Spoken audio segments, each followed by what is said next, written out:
back to Talkback TV. I'm your host, Taylor Lewis, And I'm Lili Long. a proud member of the women's basketball team. So today we're going to take a deep dive in what it's like being all the way from Australia, all the way in little old Valdosta. But before we get started, of course, we have to break the ice. And what better way to break an ice than the game? Perfect. Perfect. Okay, so we're going to play our game called Song Association. Okay. Okay. With Song Association, I give you 5 words. With these 5 words, you come up with a song that best fits your mood right now. Okay. Okay? Yeah. The first word, diamond. Shine bright like a diamond. Yeah. Okay, good. Wow, you're already doing better than half the people before. Halo. I can see a halo. Halo. Okay. Beyonce fan? Yeah, I like Look. Beyonce. Let's see. Single ladies. All the single ladies. And what do you have to do? Do you have to do something like, Yeah, like Yeah, this like that. or like this. all right. So you answered diamond, single ladies, halo. Here's a hard one. Okay. Sunshine. I'm walking on sunshine. Oh. Okay. All right. Last one. Okay. Let's see if you could go 5 for 5. Okay, let's go. Remember. Do you remember? Do you remember? Okay. Perfect. So are you comfortable now? Yeah, You're good enough to talk? I'm good. I'm chill. The ice broke? Okay. It's broken. So what part of Australia are you from? I'm from Melbourne, Victoria. Okay. How far is that of a flight, would you say? It depends which route you take. So usually it takes me 3 flights, at least, and it would be like overall about 30 hours. So why little old Valdosta? How did you get here?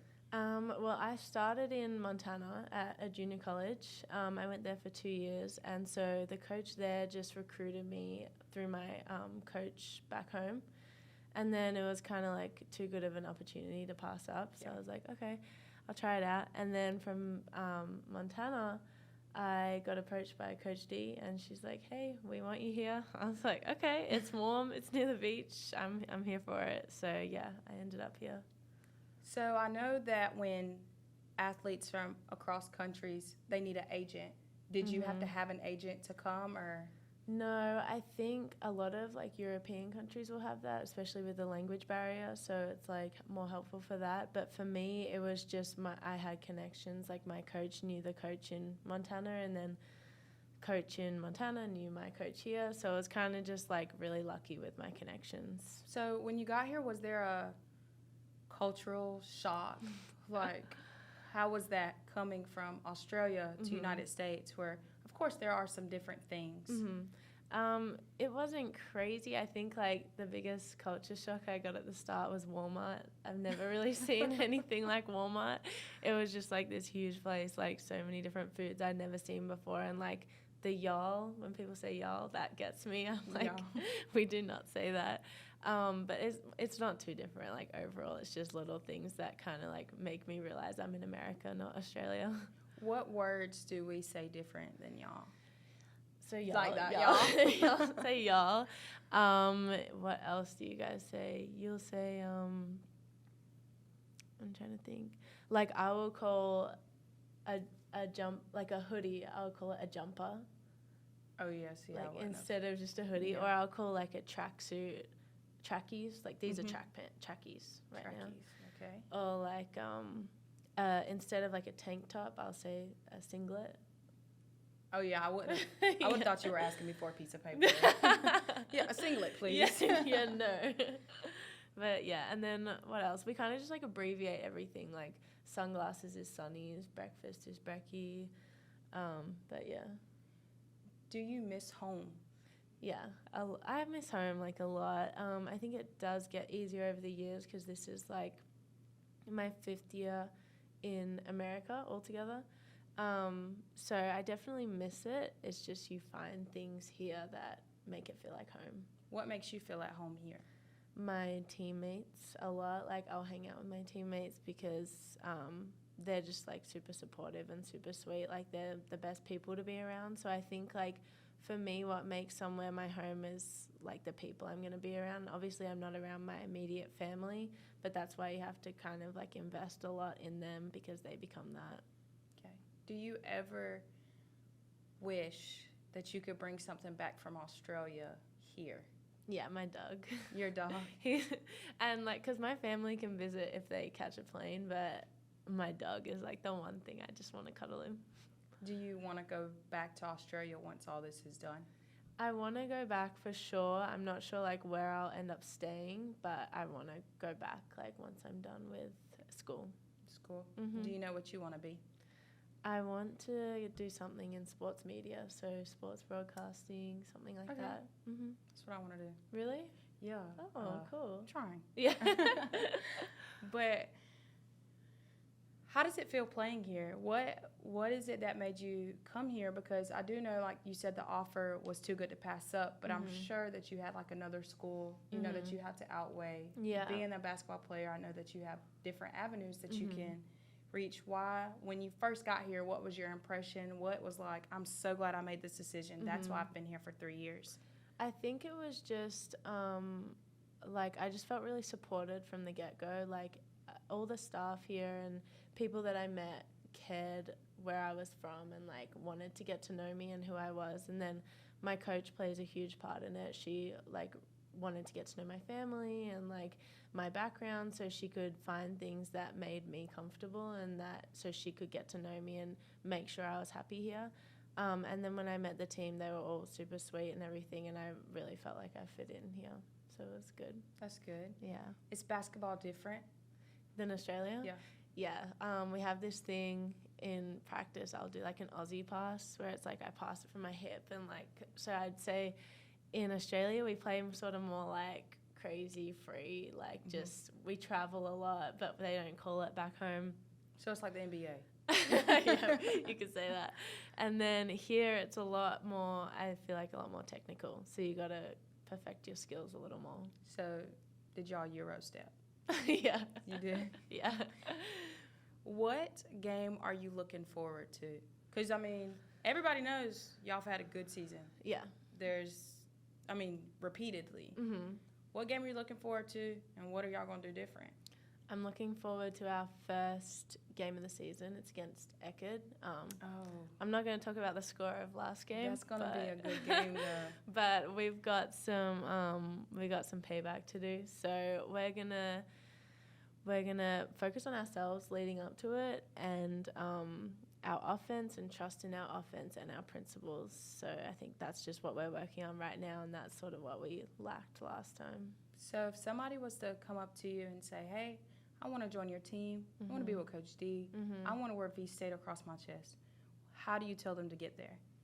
I would say you have to put in the work to get there. Like this, an opportunity like this won't just come overnight. And Coach D is like a very talented coach. So to be coached by her is definitely a privilege. I would say get your running in, get your conditioning in. You want to be in shape and just sort of like learn how to, if you're being coached already by another coach, learn how to just communicate and listen to them and like take on different things and be coachable, because that's really what Coach D is going to want. She wants someone who's coachable, because it doesn't matter like the level, like if you can dunk it or not. Like if you're coachable and you can't dunk it, she's taking you over the one who can. Yeah. So yeah, I would say just keep working hard, keep doing the practice and the work that goes into it, and yeah. And I know you said running, and I think that's, but you know, athletes hate it, and me being a former athlete hated it. Yeah. But it helped you stay on top of opponents. Oh yeah. Because it's not always the most talented; it's always the one that's the most hardworking, the ones that can like are fully conditioned. Right. And so, what does a conditioning day look like? Because sitting at the top, with me watching y'all at practice, sometimes I see her with the whistle, the timer up. What is it, like 24 seconds for a suicide? It's 35 for a suicide. We do 24s for like double down and back. Yeah, and I'm like, whew. Like, whew. Yeah. So what would your conditioning consist of? So like in preseason. So one of the ones, we have this thing called like the 20-minute drill, and really, she explains it, so it's like super easy. But it's because it's only 20 minutes, but it's like 4 quarters of running. So we have this one sprint, it's called a 16, so it's baseline to half court 16 times in a certain amount of time. Okay, when I used to play, we used to do 8, 16 eights. Yeah, and we do 8s as well. Yeah. Okay. So then in the 20-minute drill, you'll have 1 quarter. It's like a free throw back, down and back, and then you'll go straight into like a 16 and then into an 8. So it's like 4 total sprints in the space of 5 minutes, and then if you miss a time, you have to run a suicide at the end of that. So that's probably like one of our ones. Otherwise, we run like 16s. We do a lot of D slides and that type of thing, agility. Are you happy you came here? Oh yeah, I love it here. I'm super happy I came here, and yeah. Is the atmosphere different? Because, you know, not many people have as many fans in the stands. Mm-hmm. Does that play a role? Like, y'all get blackout, y'all get all these things. Does that hype y'all up? Like, oh yeah, like the start of games with the people there and like the hype video and the flames and everything, that gets us going. Like that gets us so hyped. And then I remember one game last year we were playing Montevallo. We had the whole football team down the end, and we had a huge fan base there, and it made us like, we won that game, but we say that it was because of our fans, because like they added so much to that game. yeah, I remember being in Cracker Barrel with West Florida when y'all played. Then I was like, we're gonna beat y'all. I'm so sorry. I remember that. Yeah, yeah. That was us. That was softball. I remember you guys talking that. Yeah, that was good. We were like, we're sorry. Y'all might want to go home now while y'all have the chance. I'm pretty sure we beat them by like you 30 did, that time. It was a blowout. Thanks to you guys. Yeah, because we sat behind their bench like, what are you doing? thought y'all was gonna beat us. No.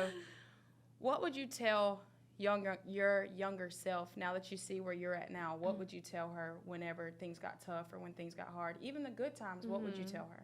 I would tell her just don't give up, because there's been a lot of times where I haven't like had the position for basketball. Like, say I wasn't in the right team that I wanted to be in, and I would definitely get down on myself, but I would just say like hard work pays off. Like, obviously it's so cliche or whatever you want to say, but it really does. If you keep at it and if you're consistent, then it's going to pay off. That's good. Mm-hmm. Well, thank you so much for joining us today. Thank you. It was a pleasure being able to interview you and to understand how it feels to be all the way over here from so far away. Mm-hmm. The down under. Yeah, right. I don't know what they call us, United States, I guess. Yeah. But thank you so much, and thank you for tuning in to Talkback TV. Be sure to tune in next week. I'm your host, Taylor Lewis. And I'm Lili Long. Thank you. Thank you.